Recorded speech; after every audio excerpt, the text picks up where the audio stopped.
Assalamualaikum warahmatullahi wabarakatuh. Halo teman-teman semua. Jadi kami dari kelompok 1 akan mempresentasikan hasil diskusi kami mengenai evaluasi pembelajaran dari metode wawancara yang telah kita lakukan selama 1 semester ini. Yang mana sebelumnya perkenalkan, nama saya Aumere Bihardini dan rekan saya Kelvin Julio.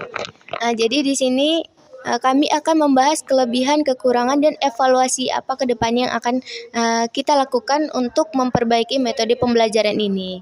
Nah, untuk kelebihan dan kekurangan akan disampaikan oleh pemateri pertama, yaitu kepada saudara Kelvin. Kepada Kelvin dipersilakan. Ya, baik. Nah, di sini ada kelebihan. Yang pertama, di sini ada 4 poin. Yang pertama itu memberikan pengalaman nyata dunia kerja. Yang mana di sini dengan mewawancarai narasumber di tempat perusahaan atau tempat kerja, kita dapat melihat langsung bagaimana mereka melakukan pekerjaan mereka sehari-hari atau tugas mereka dengan tanggung jawab yang sudah ada. Yang kedua itu menghubungkan teori dengan praktik, yang mana di sini maksudnya adalah menghubungkan materi ini adalah kita belajar di perkuliahan akan menuangkan teori tersebut dalam bentuk praktek, itu melalui wawancara tersebut.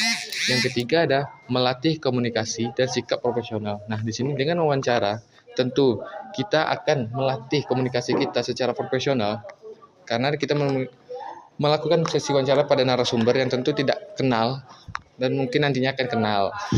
Yang keempat yaitu menambah wawasan karir akuntansi.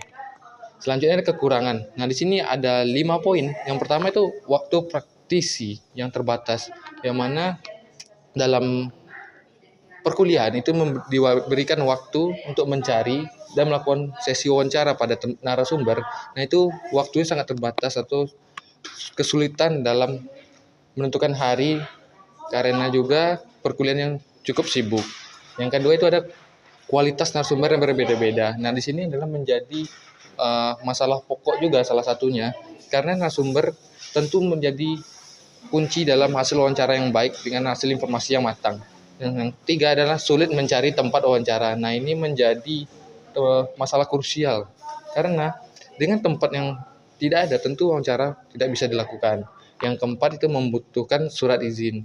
Nah, kebanyakan tempat-tempat yang kami temui atau kami datangi untuk melakukan wawancara pada narasumber itu membutuhkan surat izin resmi dari kampus. Yang kelima itu kurang mendalam pada teori. Yang mana di sini kurang mendalam pada teori adalah perbedaan atau kesenjangan materi dengan praktek di dunia kerja tersebut. Lanjutkan saya kembalikan kepada moderator. Terima kasih kepada Kelvin yang telah menjelaskan kelebihan dan kekurangan yang ada pada pembelajaran metode wawancara ini.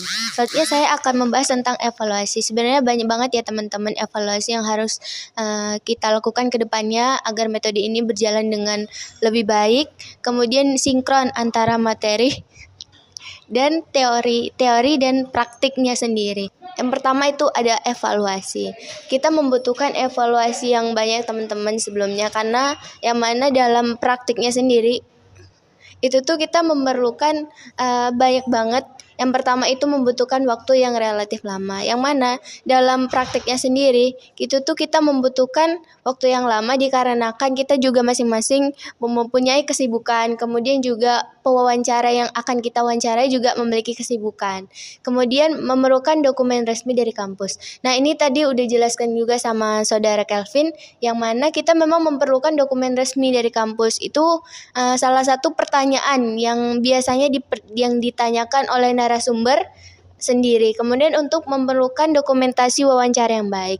Nah, ini kan kita belum tahu tempat yang akan kita wawancarai, karena biasanya kita realisasinya di tempat A, kemudian praktiknya di tempat B. Ini tuh memerlukan dokumentasi, karena kurangnya kami kan semua anggotanya jadi pewawancara, jadi tuh butuh dokumentasi dari orang lain. Itu tuh biasanya kurang bagus ya teman-teman dokumentasinya. Kemudian yang terakhir itu membutuhkan narasumber yang berkualitas.